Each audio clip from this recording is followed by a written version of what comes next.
Hey everybody, Ed here with the Digital Digest, and today I wanted to share a quick update on my experience with the Nvidia Tegra Note 7. Now this is manufactured by EVGA. You're looking at a Tegra 4 quad-core driving this 7-inch tablet, which has a 1280 by 800 resolution display, so no pixel density groundbreaker here. Front-facing stereo speakers, some best-in-class performance in my opinion.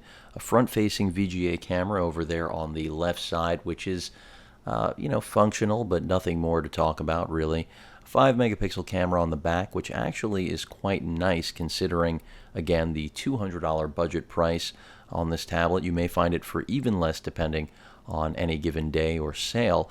1 gig of RAM in terms of memory, 16 gigs of internal storage, a micro SD card slot for storage expansion. You've also got a micro HDMI port for video out, and since the Tegra 4 is at least touted to be able to handle 4K video, there is a bit of future-proofing going on when it comes to regarding anything mobile when you hear 4K brought up. So a really impressive tablet, also great battery life. A stylus is integrated, which I'll be showing in a moment, as well as some software. You've got 2 different applications stock from Nvidia, Tegra Draw and Write. Draw about drawing clearly, Write about note-taking. This isn't a digitizer. You're looking at something that isn't going to recognize screen pressure sensitivity, but rather the actual thickness, how fine the point of the instrument writing on the screen is, and then drive that recognition of the actual width with the direct stylus software that Nvidia has put together to leverage the Tegra 4 processor's capability. That is an A15 ARM chip, one of the best mobile processors on the market right now. So even though you're looking at a $200 device, which can, as I mentioned before, be had for less sometimes, and it's relatively new, always sold out, only available through Newegg currently. Hopefully that changes. It is manufactured by EVGA. Who knows? I wouldn't be shocked if someone else would step up and necessarily build more of them if the demand was there and EVGA couldn't fill the orders, because this was a reference tablet that NVIDIA was shopping for a while, and EVGA ended up being the partner that made it. In terms of battery life, again, it's right there with every other top-tier 7-inch tablet. You're looking at least around 10 hours of use. And even though the screen isn't going to blow you out of the water, it's still solid without a question. And it wouldn't prevent me from recommending this. This isn't my full review, clearly. It's an update, but in my experience so far, I don't find myself saying, I can't use this device because it's too much of a downgrade when it comes to resolution. And a lot of that has to do with the fact that it's only a 7-inch display. Had this been a 10-inch display, then, yes, admittedly, I'd have to tell all of you that a 720p display isn't going to cut it on a 10.1-inch form factor. But when it comes to 7-inch displays, this is kind of like the argument for the Moto X. You don't necessarily need that 1080p resolution on such a small screen form factor. There's only so much detail that the human eye can recognize. I'll never argue against pixel density, but I can understand the logic here, the sacrifice, the trade-off, and if that's what helps get the price down in order to give all of us one of the best processors, and even though it's not 2 gigs of RAM, I've seen no hiccups in performance, whether I'm gaming, productivity, generally surfing the web, whatever it may be, playing back video content, music, anything. That 1 gig of RAM has been more than enough to take me through whatever I'd want to do on this tablet. So whether it's access to the Tegra Zone and being able to play THD-enabled games that are optimized for the Tegra 4 that are going to give you unsurpassed or unmatched graphics performance in the mobile arena. I mean, this makes everything, whether it's iPad Air or the Nexus branded devices, Samsung's branded devices. This is one area where NVIDIA's got a reputation for gaming, and it does come through. And this store is really growing now that the Shield has been relatively successful despite being a quiet device. And you could look at this as being a very inexpensive backdoor to the Shield. I've mentioned that before because it does retail for only $50 less now, because the Shield originally was a $300 device. It's now $250. But the Shield isn't a tablet. It does have far superior Wi-Fi radios, dual band, that is far better equipped for streaming, and that's why, well, it's a streaming device. Here we've got single band Wi-Fi, which is a bit of a disappointment, but yet another trade-off that had to be made in order to accommodate this price point. And in my experience, it really hasn't been an issue of contention at all. The core of this video, if you're wondering what this 5 and change minute video is really about, is the build quality, because I've gotten a lot of questions about whether or not at this $200 price point the build quality is acceptable.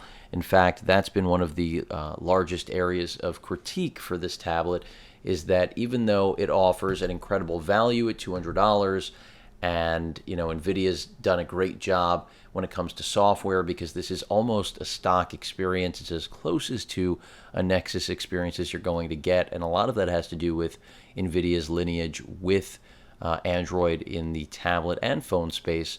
Even though they were dropped from the Nexus 7 2013, you kind of can basically assume this is the Nexus 7 2013 of Nvidia, at least in terms of their own vision.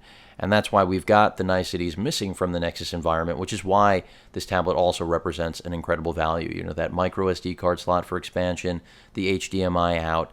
These are things that don't exist in a Nexus world, but still stock as best as could be. Really no bloatware other than Nvidia's own Tegra Zone and a couple of other applications, which I've covered in other videos.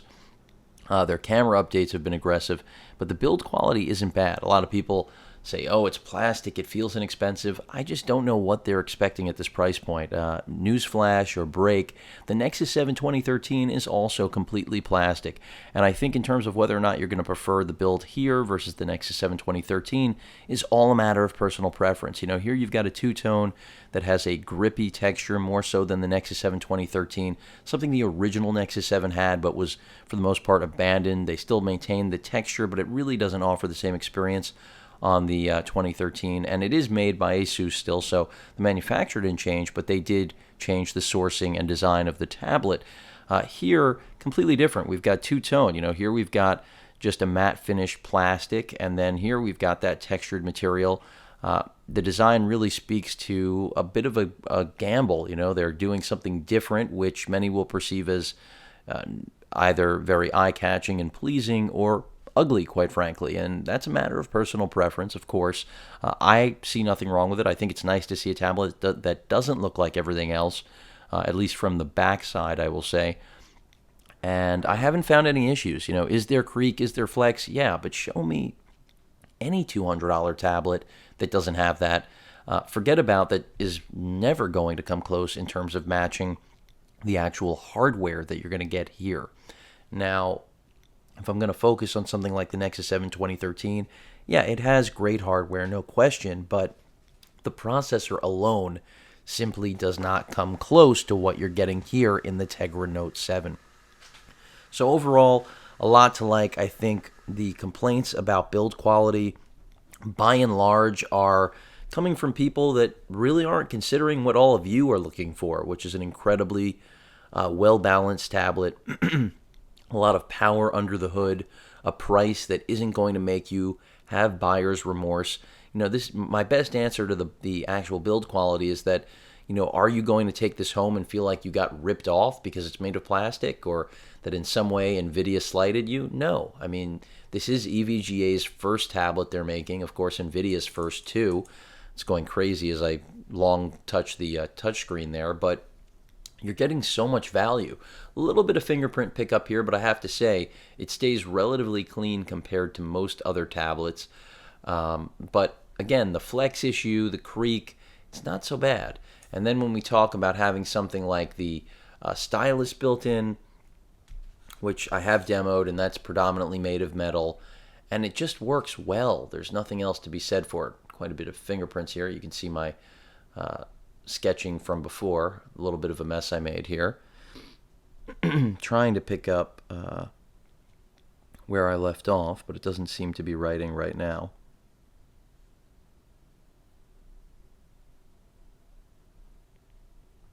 I don't know if I'm missing something here.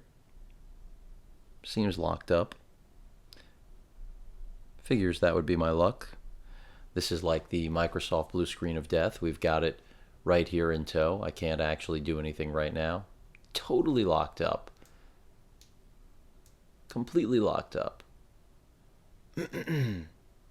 Thank you, Nvidia. So I'm going to reboot the device. I'm not sure how that crashed it. So there are all the fingerprints.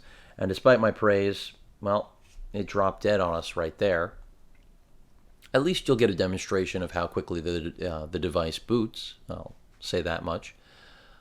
But again, overall, despite that little Bill Gates moment, the entire package and the performance you're getting here is really solid.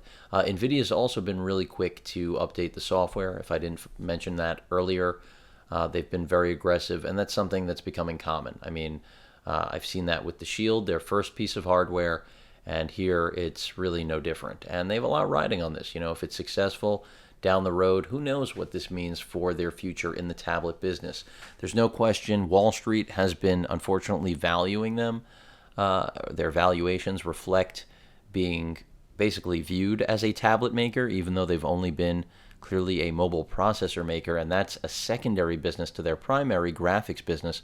But it is a tremendous growth opportunity for NVIDIA. So this really does now at least verify all the analysts who've been kind of off the charts, or, you know, living on another plane or reality, who've been pitting NVIDIA against Apple as if they're direct competitors, when NVIDIA has just been a fabless semiconductor company since inception, and Apple is nowhere near such a thing. So here, for the first time, yes, we are seeing tablet hardware driven by NVIDIA, not only in terms of processor, but also marketing, overall capital, and partnership with EVGA. And I like what I see. The build quality isn't the best you're going to find in a tablet, but when it comes to the $200 price point, it's right there with the Nexus 7 2013. Of course, the 2013 has benefits of higher resolution screen, NFC, wireless charging, among having the latest version of the Android operating system constantly being pushed to it.